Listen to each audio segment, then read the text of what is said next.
We're back on. Guys, ladies, gentlemen, kids, children's, bebe mamas. Welcome back to another episode, a special edition episode. Something we're gonna start trying to make it a tradition to not just complete the initial preseason interviews, but further ado, as you can see on the screen here, this is not a commissioner's interview. This is your 2023 Barb World Series champ, Carolina Wildcats, talking about his whole entire season and bashing at everybody that stood in his way and had no chance. So, welcome, Anthony, Carolina Wildcats, Hello, to a thank quick you, interview. Luis. So, like I said, the intent of this is indeed for him to boast, to show off, and that way you guys can comment, give him all kinds of shit later on if you like. But there's no denying that he's gonna have his moment here, permanently online, Oh that no one no. can deny, and that way none of us can have to go look at a spreadsheet only, but he can talk about his season. So, first question, Anthony, of course, is from the beginning of the season, how was your confidence level of being able to actually not just get to the World Series, but actually win it? And I'm talking about after the draft. Mhm. Okay, so first I do want to say I did not set up this interview. I did not make give me this interview so I could talk. But basically, I mean, after the draft, I mean, even from as I think early as like a couple years ago, I had said to a couple of different owners, like, hey, look, like 2023, I think is going to be a pretty big year for me in terms of contention. I felt like that's when a lot of my guys, the core guys that I had on my team, would be up and performing. Um, and I think after the draft this year, I was really like, okay, cool. I went in and I got everybody that I thought I like needed to get to, put myself in a really nice position between I took Phillips and Helsley in the first round. I took a guy that I don't know how many people had on their draft list at all, and Sam Haggerty in the eighth to kind of shore up some defense and lefty hitting, platoon stuff. And I felt pretty strong after the draft, especially with the division that I was in, that I would at least make the playoffs. But obviously, getting there is a different story, and you need luck, you need injury luck, you need a ton of stuff. So I think at the beginning of the year, I was pretty sure, pretty for certain that I would make the playoffs, especially after the division draw. It was just a matter of obviously advancing through there. I didn't expect to. I don't think I expected to win as many games as I won. I think it was just more of like a yeah. I think I can be top two in the division and advance through. What would you say was the strength of your lineup? And you don't gotta give me details of Hmm. secrets or anything, but what gave you the most confidence in your Well, I lineup, mean, whether pitching or defense or hitting? so first, I just so kind of everybody knows, I don't do anything special with my scouting or with my like lineup. There's no like I don't have like a hidden formula that I use to see what players I feel like are going to do well or how my team's going to mesh. I really do just eyeball it and just kind of go off of that. But I feel like throughout the season I had different points of strength. I felt like during the regular season when I had a lot of starting pitching health. My separator really was my starting pitching. Um, at one point, healthy, I had Kershaw, Strider, Alcantara, um, Julio Urias at the time, obviously, and then I still had guys like Bryce Miller and Hunter Brown and George Kirby that I really wasn't even using all that much. So I feel like towards that middle area of the season, like the dead summer, starting pitching depth was really helpful, and then made two big trades, kind of like before the deadline for Altuve and Freeman, and then obviously Acuna's first half explosion obviously really helped adding to his seed for the second half. So I feel like multiple stages of the year I had kind of different like strong points that kind of just helped me.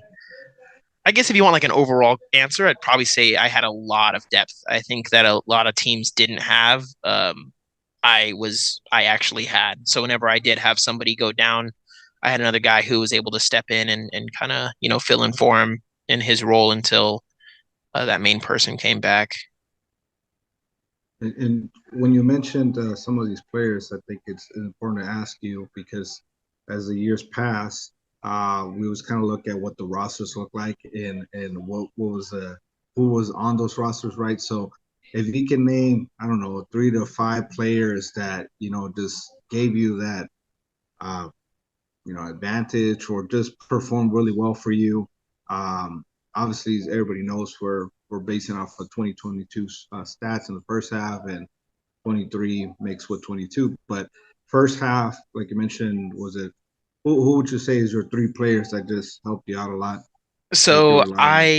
So I'm gonna give you kind of three on each side of the ball. So like for hitters and pitchers. So for pitchers, I think obviously Spencer Strider is like the big one that I think a lot of people are gonna definitely know about. That was a huge trade for me beginning of the year, obviously. The second guy, Evan Phillips, was just absolutely killer for me in out of my bullpen. And I don't know if he had a bad outing the whole season. He was just very, very, very good. And then third on the pitching side, I'd probably have to say Michael King. And this is mainly from the playoffs. He had multiple games where he had like 50 pitch relief outings for me. Like I kind of just burned him all in one shot after a starter, went down. He just gave me some really valuable innings in the playoffs that I really needed from pitchers that I didn't have at the time or couldn't use at the time. For hitters, I think number one for me, and this might be a bit of a surprise, is probably Justin Turner. When I traded for him at the beginning of the year, I did not expect him to be like my RBI leader and all that stuff. I kind of just needed a guy who could play third and hit righties, and he was, kind of the best option that was available at the time. And so traded for him. I don't really even remember what I gave up for him, but it wasn't a lot. And he ended up, yeah, leading my team in RBIs. He had 20 plus homers. He had a ton of doubles. He was just there every time I needed him. And so that was a really big acquisition for me to get. The other two, Jose Altuve, the trade for him was huge right before the deadline. He actually ended up being probably my best overall hitter in the playoffs. He was just every time he would show up, every single time. Um, No, I don't mean to interrupt you, but there's some history behind the Altuve trade. Not necessarily Altuve trade, but Altuve's performance, right? mhm. Uh, when he was with the other team, which was St. Francis, he was not performing as well as he thought, right? Yeah, yeah. I personally don't really take too much stock in Barb like statistics, like if you're going off of like just purely what DMB is spitting out, because it's a simulation, and most of the time, if the hitter has good enough numbers, they're gonna eventually kind of fall back in line. And Altuve did not have a good start for me when I traded for him. Because when I traded for him, he was hurt, and then when he got healthy, I started using him immediately, and he wasn't really that great for me. I think he was like three for his first like 42 at bats or something like that. Like he was really, really bad. And then after that, he was perfectly fine. Like you would never guess that he was bad at all for me. And then obviously in the playoffs, he was dynamite. So um, but that's just me. I know a lot of people look into bar performance and see how kind of a player's playing and use that to um kind of judge their like how they should play, like in certain situations. But I try not to look at it too much because it's like, hey, look, the numbers are going to tell me what the numbers tell me, and if they tell me that it's the right situation, then I'm just going to go with that. Um, but yeah, and then uh, So Turner, Altuve, and Turner who's that third one? Altuve, the third one, I honestly, there's too many guys that I like from my team that I think I would, rather I would want to like, yeah, I guess um Give credit to say yeah, up but I top. I I think obviously I think a really big one is I guess like the easy answer is like Acuna because he really turned around his season in Barb because he wasn't playing very well because of his previous seed, and then once I updated him, he's perfectly fine. The power Nice. department was still lacking. but he was getting on base. He was slapping singles. He was stealing bases. He was doing You're everything. talking So about the update in the second half the on second half, I don't think he finished with very many home runs, which you would expect him to after kind of like the crazy upgrade. update. Yeah. But I think I mean, just being on base and being a menace on the base paths, drawing walks when it's timely. And in the playoffs for me, he actually didn't play that well outside of one or two games, like bulk games. But I mean, he still walked in, a lot of those games, or he still, found a way to get on and make some plays. So, Oh, yeah, I'd probably say those are the three there. gotcha.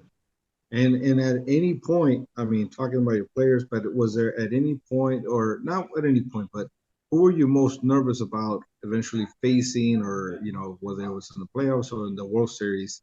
Who were you more concerned on either division that you could say this is going to be a tough? Whether you faced them or you didn't face them, but Individual who? players or No, teams? teams, bar teams. We all know Yuma was a that's like fear factor for you there. Pretty much, man. I did not want to play Chris. And I just thought beyond like any sort of like, familial stuff, I thought his team was just a really, really bad matchup for mine. My team was much better hitting lefties, and he had no lefties on his roster. So I thought it was gonna go five the whole time. I didn't think for a second that I was gonna sweep him or anything like that, especially given my pitching health at the time. I didn't want to play Chris. Um, I didn't want to play Brownsville. I thought they were just an unstoppable machine. And the fact that they didn't make the playoffs kind of eased my concerns quite a bit because I did not want to play them.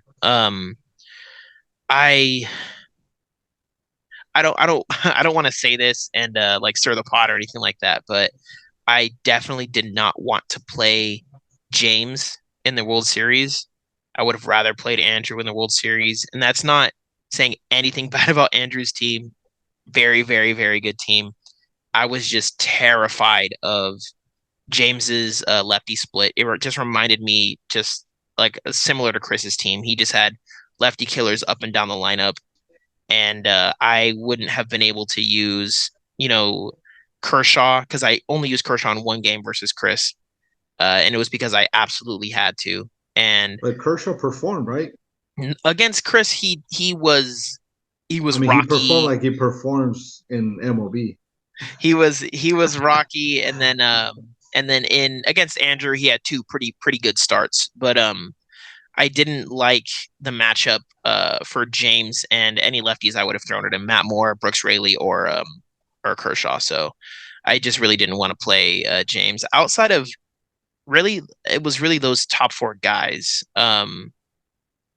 I think I would have probably had a little bit of trouble if I played Congo as well. So looking at like over the course of the season, looking across at that division, I was like, well, crap, any of these guys I could play and they could beat me. So I didn't for a second think that my record meant that I was better than these guys in any way. I Yeah, know I played in the weaker division and I probably got handed some wins that not everybody else got handed. So, um, yeah. The I mean, division was there was a lot, almost I won't say lopsided, but good it lord, I was, mean, it yeah, ended up being pretty bad. yeah, It ended up being pretty bad, but I mean, I kind of figured that it would, like, as early on in the year, I figured it would be, Chris and I in the end, and then somebody would make the playoffs, whether it be Winnipeg, Toledo, or Oakland. yeah. So I'm about to surprising. Well, before we go, you got any last words or somebody specific in your face or whatever the hell you want to tell Yuma? Finally, your box is filled.